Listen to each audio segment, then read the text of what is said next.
अस्सलामु अलैकुम। एक और किस्त के साथ आज हाजिर हैं। आपसे गुजारिश है कि आपको अगर हमारा काम पसंद आ रहा है कि इस चैनल को फॉलो कीजिए, सब्सक्राइब कीजिए और अपने दोस्तों से शेयर कीजिए और इस वीडियो को लाइक भी कीजिए। तो शुरू करते हैं। आपकी ज़िंदगी कुरान के साये में गुजरी। नबी सादिक और अमीन सल्लल्लाहु अलैहि वसल्लम की सोहबत इख्तियार करके हयात फ़ानी का जायज़ा लेकर आपने बखूबी समझ लिया था कि दुनिया आजमाइश का घर है और आखिरत की खेती है। चुनाचा आपने दुनियादारी, इसके हुस्न व ज़ेबाइश और चमक दमक से ख़ुद को दूर रखा था।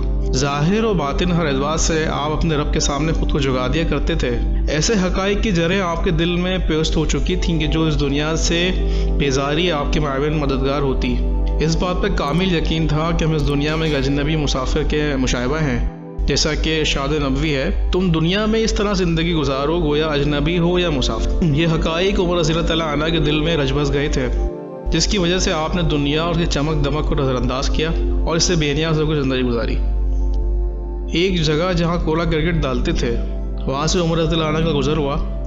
आप वहाँ थोड़ी देर ठहर गए। आपके साथियों को ये अमल नागवार गुजरा।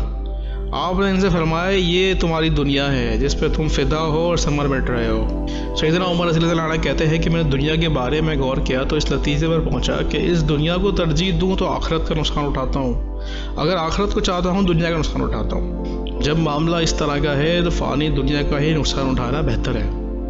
एक मरतबा आप लोगों से खिताब फरमा रहे थे, हालांकि आप खलीफा थे। आपकी तहबंद में 12 पैबंद लगे हुए थे और उसमें से एक सुर्ख रंग का चमड़े का था। अब्दुल्ला बिन आमिर बिन रबिया से रवायत है कि एक मरतबा हज के दौरान मदीना से मक्का की तरफ उमर बिन खत्ताब रज़ी अल्लाह तआला अन्हु के साथ आ रहा था। हम हज से वापस भी आ गए, लेकिन रास्ते में आपके लिए कहीं कोई शामियाना खेमा नहीं लगाया गया, बल्कि चादर और चटाई वगैरह दरख्त पर डाल देते कि आप इसके नीचे बैठ कर आराम से साया हासिल कर लेते। यह है अमीरुल मोमिनीन उमर फारूक रज़ी अल्लाह तआला अन्हु, जो मशरिक़ से मगरिब तक अपनी राया पर हुकूमत करते हैं और ज़मीन पर एक आम आदमी की तरह बैठते हैं। एक मरतबा उम्मुल मोमिनीन हफ्सा रज़ी अल्लाह तआला अन्हा आपके पास आई। देखा कि आप तंगी और दुनिया से बेताल्लुकी की ज़िंदगी गुजार रहे हैं, जिसकी अलामतें आपके जिस्म पर ज़ाहिर हैं। तो कहा, अल्लाह ताला ने बड़े एहसानात किए हैं और रोज़ी आपके लिए कुशादा कर दी है। अगर आप उम्दा खाना और नरम बिस्तर इस्तेमाल करते तो अच्छा होता। आपने फरमाया, मामला तुम्हारे सुपुर्द करता हूँ, तुम खुद फैसला करो।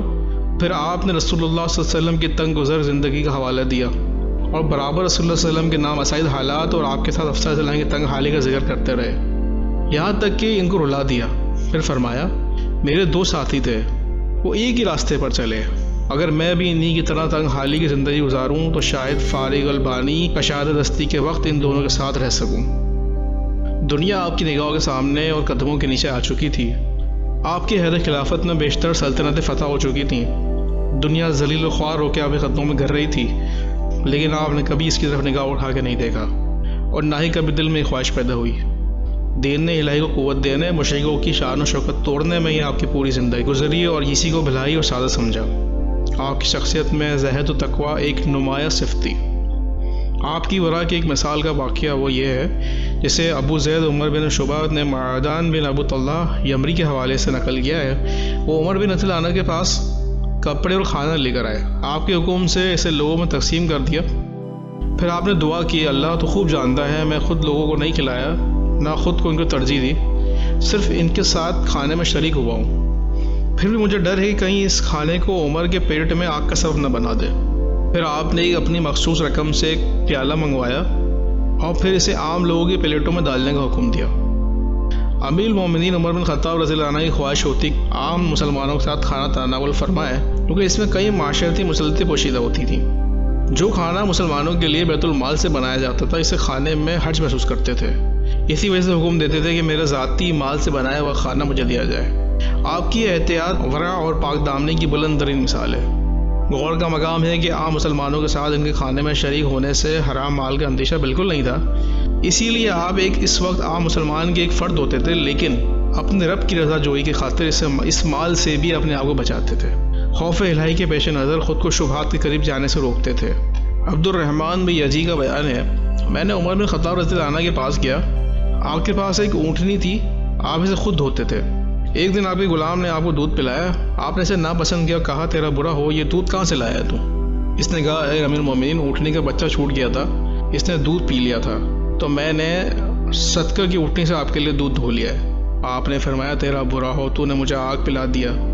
پھر آپ نے اس دودھ کے بارے میں بعض لوگوں سے اجازت طلب کی تو لوگوں نے آپ سے کہا اے مومنین، دودھ اور اونٹنی کا گوشت بھی آپ کے لیے حلال ہے۔ کہ اس عمل کو دیکھیے تو بلا قصد و ارادہ اس دودھ کو پی لیا تھا، لیکن عذاب الہی کا ایسا خوف تھا کہ جب تک بزرگ صحابہ سے جو مسلمانوں کی طرف سے ذمہ دار تھے ان سے اجازت نہ لے لی، آپ کو دل مطمئن نہ ہوا۔ سیدنا عمر رضی اللہ عنہ تقویٰ کے شہدائی تھے، یہاں تک کہ جن چیزوں کے لیے حق جانب ہوتے اس سے بھی لینے میں احتیاط کرتے۔ ایک دن آپ بیمار ہوئے، لوگوں نے بتایا شہد بطور دوا استعمال کیجیے، مفید ہوگا۔ اتفاق سے اس وقت بیت المال میں شہد موجود تھا جو بعض مفتوحہ ممالک سے آیا ہوا تھا، لیکن معالجین کے مشورے کے مطابق آپ نے اس وقت شہد استعمال نہ کیا۔ جب تک لوگوں کو جمع نہیں کر لیا، پھر آپ نے ممبر پر تشریف لے گئے اور لوگوں سے اجازت مانگی۔ اگر آپ لوگ مجھے اجازت دیں تو شہد استعمال کر لوں، ورنہ وہ میرے لیے حرام ہے۔ لوگ آپ کی بات سن کے رو پڑے، سب نے آپ کو اجازت دے دی۔ پھر بعض لوگ دوسرے سے کہتے ہوئے چلے گئے کہ عمر تمہاری خوبیاں بس اللہ ہی کے لیے ہیں، تم نے اپنے بعد آنے والے خلفاء کو تھکا دیا۔ ایک مرتبہ سخت گرمی کے موسم میں عمر رضی اللہ عنہ کی خدمت میں عراق سے ایک وفد آیا، اس میں حنف بن قیس بھی تھے۔ عمر رضی اللہ عنہ سر پگڑی باندھے ہوئے تھے، صدقہ کے اونٹوں میں سے ایک اونٹ کو تیل لگا رہے تھے۔ آپ نے کہا اے حنف، اپنا کپڑا اتارو اور آؤ اس اونٹ کو تیل لگانے میری مدد کرو، اس لیے کہ یہ صدقے کا اونٹ ہے، اس میں یتیموں، بیواؤں، مسکینوں کا حق ہے۔ ایک آدمی نے کہا امیر المومنین، اللہ آپ پہ رحم کرے، غلاموں میں سے کسی غلام کو کیوں حکم نہیں دے دیتے کہ وہ ایک کام کر دے؟ عمر رضی اللہ عنہ نے فرمایا مجھ میں سے اور احنف میں سے بڑا غلام کون ہے؟ جو مسلمانوں کا حاکم ہے، اس پہ خیر خواہی اور امانت کی ادائیگی کے متعلق رائے کا وہی حق ہے جتنا آقا کا غلام پر ہوتا ہے۔ سیدنا عروہ بن زبیر رضی اللہ عنہ سے روایت ہے، میں نے عمر بن خطاب رضی اللہ عنہ کندھے پر پانی کا مشکزہ اٹھائے ہوئے دیکھا۔ میں نے کہا اے امیر المومنین، آپ کے لیے مناسب نہیں ہے۔ آپ نے فرمایا جب وفود اطاعت اور فرمانبرداری کا مظاہرہ کرتے ہوئے میرے پاس آئے تو میرے دل میں بڑائی کا احساس آیا، اس لیے میں نے اس برائی کو توڑنا ضروری سمجھا۔ سیدنا انس بن مالک رضی اللہ عنہ سے روایت ہے، ایک دن میں نے عمر بن خطاب رضی اللہ عنہ کے ساتھ باہر گیا، آپ ایک باغ میں داخل ہوئے، میرے اور آپ کے درمیان ایک دیوار حائل تھی، آپ باغ کے اندر تھے۔ میں نے اس وقت عمر رضی اللہ عنہ کو خود سے مخاطب ہوتے ہوئے سنا، اے عمر بن خطاب، تو امیر المومنین ہے، کیا خوب، تو خطاب کا معمولی سا بیٹا ہے، تو اللہ سے ڈر ورنہ وہ تجھے عذاب دے گا۔ جبیر بن نفیر سے روایت ہے، کچھ لوگوں نے کہا اے امیر المومنین، ہم نے آپ سے زیادہ عدل پرور، حق گو اور منافقین کے سخت کسی شخص کو نہیں دیکھا، آپ رسول اللہ صلی اللہ علیہ وسلم کے بعد سب سے اچھے آدمی ہیں۔ عوف بن مالک نے کہا اللہ کی قسم تم جھوٹے ہو، ہم نے رسول اللہ صلی اللہ علیہ وسلم کے بعد بھی ایسے آدمی کو دیکھا ہے۔ عمر رضی اللہ عنہ نے پوچھا وہ کون ہے؟ عوف نے کہا ابو بکر رضی اللہ عنہ۔ عمر رضی اللہ عنہ نے کہا عوف نے سچ کہا ہے، وہ تم جھوٹ کہہ رہے ہو، اللہ کی قسم یقیناً ابو بکر رضی اللہ عنہ کستری کی خوشبو سے زیادہ اچھے تھے، میں اپنے گھر کے اونٹ سے بھی زیادہ گھوم رہا ہوں، یعنی اسلام لانے سے پہلے کی بات کر رہے ہیں، کیونکہ ابو بکر رضی اللہ عنہ آپ سے 6 سال پہلے اسلام لا چکے تھے۔ آج کے لیے اتنا ہی، اگلی قسط کے ساتھ دوبارہ حاضر ہوں گے، جب تک کے لیے اللہ حافظ۔